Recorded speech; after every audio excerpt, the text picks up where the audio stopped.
This video is going to be my first and perhaps only preview of the Detroit Lions playing host to the Buffalo Bills in Week 15.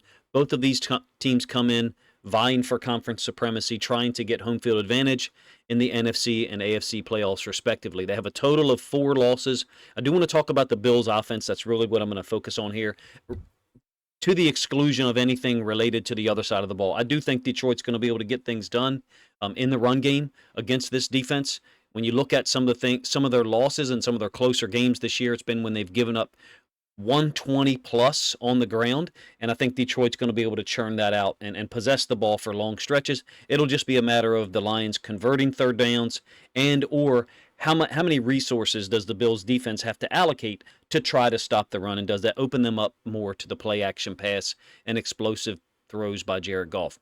So we're going to focus this one on the Bills offense and look. They come in averaging 30 points per game, 30.5, I believe, second in the NFL. Their offense has been absolutely rolling since Week 4 and Week 5. That was consecutive road losses to the Ravens and the Texans. Those are the last 2 times they were held below 300 yards of total offense. In both of those games, they were held to under 20 first downs, 12 first downs, 236 total yards against the Ravens in Baltimore in Week 4. The following week in Houston, 23-20 loss. They were held to 276 yards overall. Only 1 turnover in those 2 games. So it's not like turnovers were a part of it. They were just getting stopped. Since then, that's not been the dynamic at all. Even in last week's loss to the Rams, 44-42, they put up 445 yards of offense. Josh Allen threw for 342. The problem was their defense gave up over 450. Those teams totaled over 900 yards of offense in the game. Could we get to that number this week? Well, the Lions certainly have a lot of talent missing, and some of it's coming back this week. I think a huge matchup here. Everyone's going to talk about the pass rush containing Josh Allen, and that's going to play a big role. Is, in my opinion, limiting the running back's effectiveness or impact in the pass game, and Amik Robertson against Khalil Shakir. Shakir is their version of St. Brown from an efficiency standpoint and from the standpoint of reliability. Basically, when Josh Allen throws him the ball, he catches it. So that means he's probably not getting a ton of 50-50 balls, but I think it also really means that Shakir is great at getting open, whether it's man or zone defense. We're going to get into the film, and I'm actually going to show you a favorite play concept that they have used for years across multiple offensive coordinators. Now, this one actually is slightly different than the way that I'm going to describe it. This is a 3rd and 2 against Baltimore in Week 4, and it's usually a gun when this play occurs. So pay attention to the bottom side of the screen.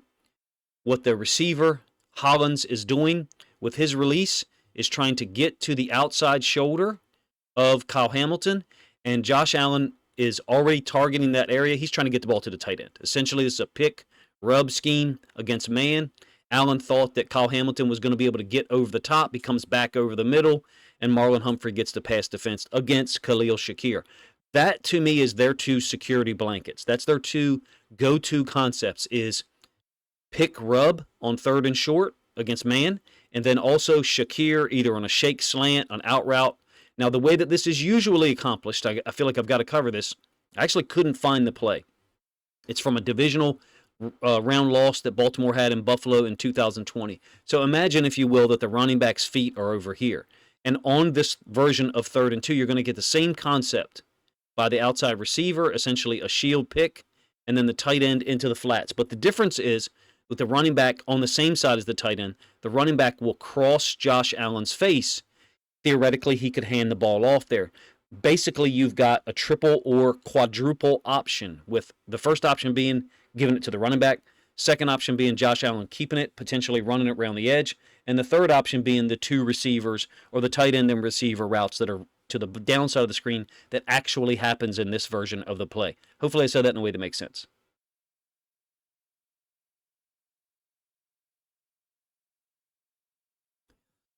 They've used that for years, regardless of who the offensive coordinator was. So if I were you as a Lions fan and you get into a 3rd and 2, 3rd and 3, especially with the ball on the hash, which it typically is, that's the play concept I would look for if you see the tight end, a receiver, and the running back into the boundary. Let's get into the film from last week.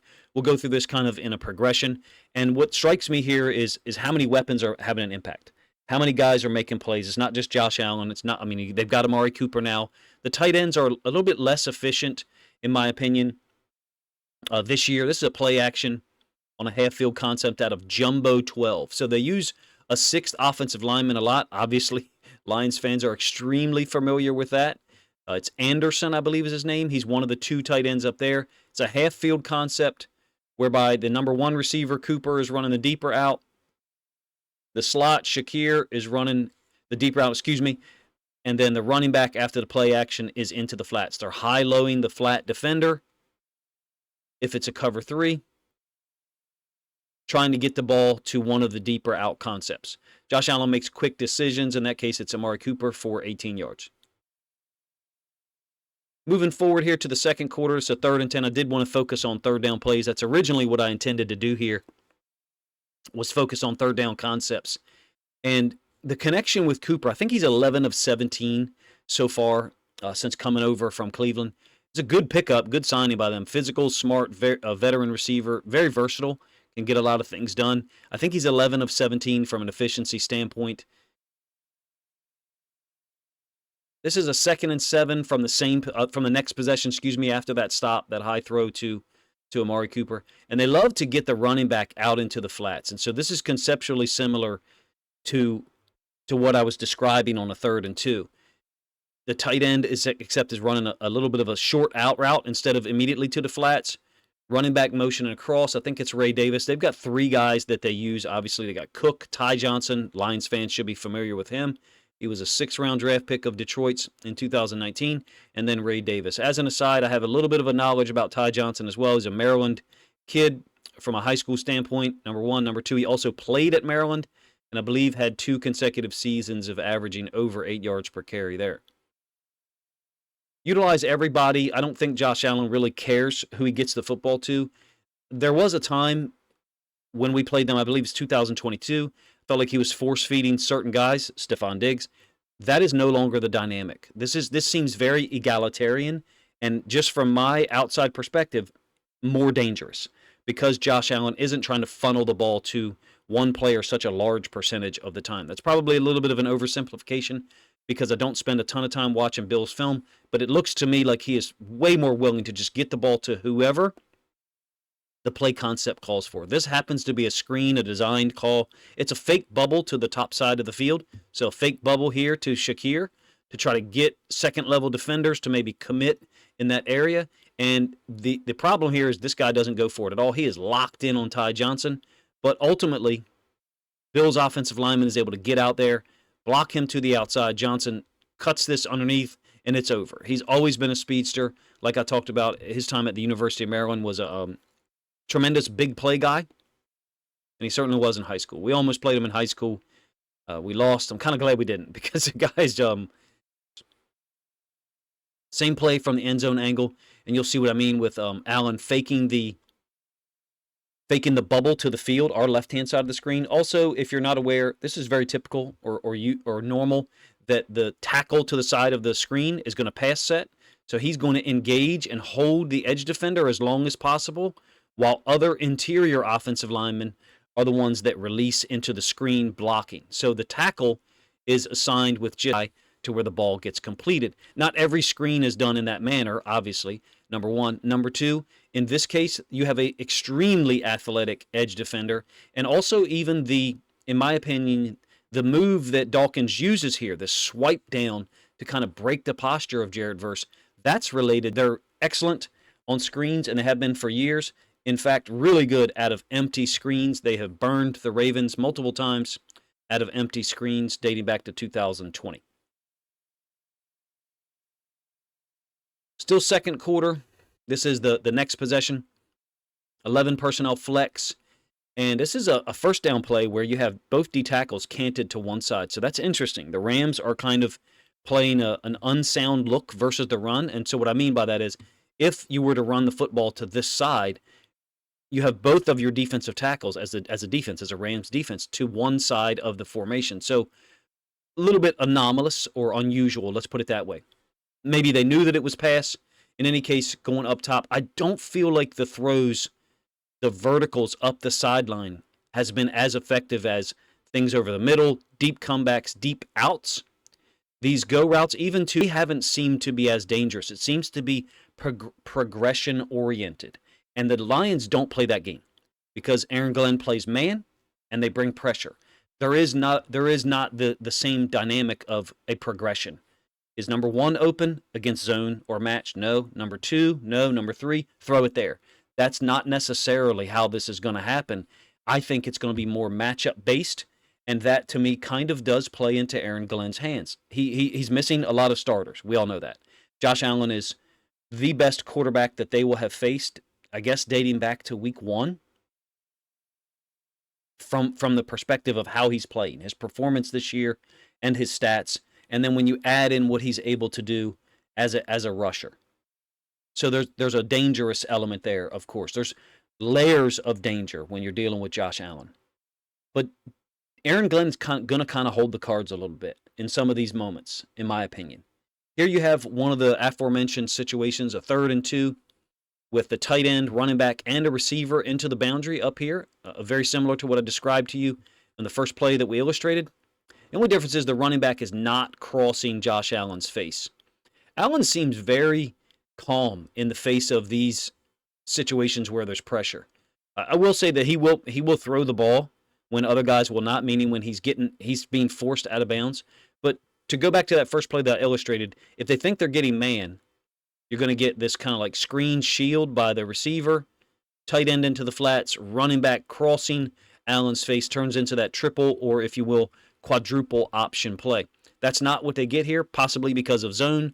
So possibly Josh Allen checked to it, meaning told them to run the secondary or even the 3rd option as a play because he didn't think he was getting man. The Rams did get pressure. How much the Lions are going to be able to get, I'm not sure. I believe that it will come, if they do get pressure, from interior pressure, from the D tackles. I'm not saying that they are going to win on the inside, meaning McNeil, Reeder, and other guys. If they're going to get pressure against this offensive line, I do not think that it's going to be against the tackles. I would expect to see in passing situations Za'Darius Smith lined up inside, along with Alim McNeil. Health is a concern out on the edge. Obviously, I think Nowaski is out for concussion. Muhammad's been playing very well, but you are getting to the point where it's like, okay, how many actual edge defenders do we have to put out there? Thankfully, Josh Paschal is back. I think we all can admit he is not a complete pass rusher, generally better against the run, in my opinion. If the Bills' offensive line has a weakness, I think it would be interior pass rush pressure, particularly against stunts, picks, inside linebackers or defensive tackles, defensive ends, slamming into an interior offensive lineman, and then a loop by someone else running onto that vacated space. Hopefully I said that in a way that makes sense. This is 3rd quarter, another 3rd and 7. Now you've got tight end to the field, 2 receivers into the boundary. And this is going to be a mesh concept that everyone runs mesh on 3rd down, particularly. Once they motion over to the bunch, so the backside X is running the drag. Knox is also running the drag. Knox has been there a very long time. And this dynamic I would look for as a fan is motion across, very kind of Dolphins-esque. And then that guy is going to run the late dig into the middle of the field after these 2 drags have sifted out. Hopefully I diagram that in a way that actually reflects what occurs there, but maybe the depth I might have wrong. But you can see Shakir, here's the 2 drags, the 2 crossers, and then Shakir is going to run the late dig after a clear out route by, I believe that's Keon Coleman. Ends up being incomplete. 3rd down, he's looking for Shakir, or he's looking for favored concepts, and I am really looking forward to seeing if Aaron Glenn does any of this stuff.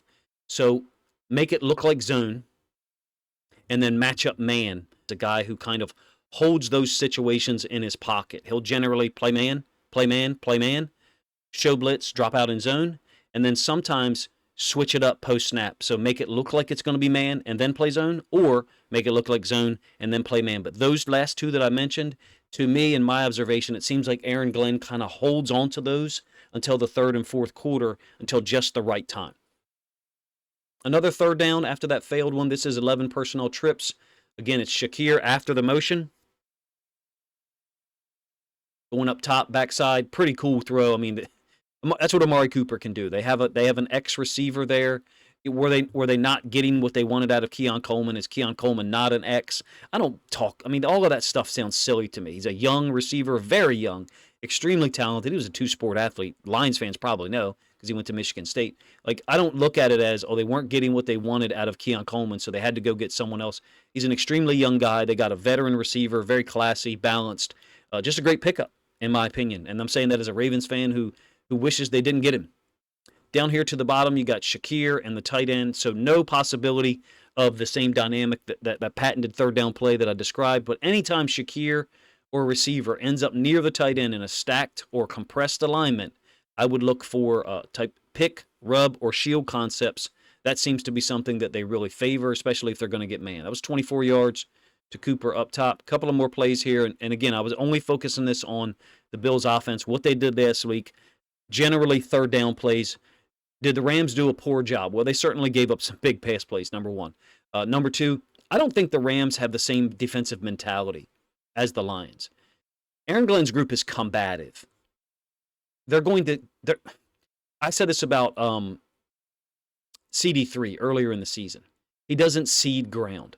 The Rams' philosophy has been this kind of off coverage match stuff, and this is Shakir over the middle. What position would you say that safety's got to be in when he's got a vertical on top of him that he doesn't know where it's going to go? At least right now, when I have the screen paused, you've got two outside leverage DBs playing shorter depth than him. I don't think that Aaron Glenn is going to play these types of coverages unless it's third and long. So I understand, that kind of is what we're seeing here, and that it's a 3rd and 7. To me, they don't cede ground. And he's got a guy, Amik Robertson, that is he going to give up catches to Khalil Shakir? Probably. I think Shakir is a fantastic football player. I think he's very underrated across the entirety of the NFL. But Amik is going to challenge, disrupt, probably get called for a few holds and or contact downfields, but he's not going to give Shakir free releases all game. That's going to make things easy. I liken it to, and some of you may understand this and some of you may not, if you've ever played point guard in basketball, and I did for like 20 years, it's sometimes not fun to have to get the offense initiated because you're dealing with a guy guarding you who is feisty, maybe he's quicker than you, and this is pure hell if he's bigger, stronger, and quicker than you. Now you got a real problem. You need to basically give the ball up to someone else to initiate the offense. Amik is that guy. I'm not saying he's bigger and stronger than Shakir, but he can match him agility-wise. He's going to make contact. Am I saying that I expect him to shut him out? No. I'm saying I expect the Josh Allen Shakir connection to be less efficient. I don't see them being 80% efficiency against this style of defense. Really cool route concept by Shakir here. It's 34 yards on a completion. It sets up one of Josh Allen's short touchdown runs. Check out how they get this accomplished. The number 1 and number 2 receivers are essentially running complementary routes to clear up this wheel, out and up, whatever you want to call it. So out and up, you got a short route here by Cooper. And then also Holland's route is in the first round. He was one of the guys that I thought if he was available for the Ravens or any team mid-second round, that you look at trading up to go grab him. He's just that talented to me. Lions fans, Michigan State / Michigan people may not have the same opinion, but I thought he was a tremendous talent coming into this draft. And they have a wide variety of pass receivers to throw the football to. I think the tight ends are less efficient this year. If memory serves, Kincaid is like 58% catch percentage, and Knox is 66 or 68, so that's pretty good. But the receivers, in my opinion, are the biggest threat here that for Josh Allen to get the ball to. In my opinion, Shakir and the running backs are the players you've got to make less efficient. Health is certainly a consideration for this Lions defense. At this point, we have to be honest about that. Were they to be completely healthy, you're looking at possibly a Super Bowl preview right now from a gameplay standpoint, from a matchup standpoint. Detroit's missing so many guys. Am I saying that you should expect Detroit to give up 30 points? I'm not saying expect that. I'm saying it's definitely a possibility. But if the Bills do that, if the Bills generate points, well, no matter what they do, it's going to be contested. There's going to be contact. There's going to be contact sometimes that borders on whether it's legal or should be called. I think Aaron Glenn and those guys play the right style no matter what level of player they have out on the field. The offense has got to be clean for Detroit. The defense is going to contest and make things difficult. Hopefully can contain Josh Allen and put those guys in third down situations where the Lions players and staff have a pretty good idea of the play concept that's coming. You guys let me know if you enjoy these types of previews. Increasingly, as we get later on in the season, they're tougher to get out. So I tried to get up early Saturday morning and record this one and push it out for you guys. If you'd like to see another one focusing on the Bills' defense, I do have about 50 plays of their defense that I could try to cut up for Sunday morning or late Saturday night. Appreciate you guys' time. If you think other Lions fans would enjoy or appreciate this film study preview of the Week 15 matchup in Detroit, then please consider grabbing a link to this video, sharing it out on social media to help this content get more reach.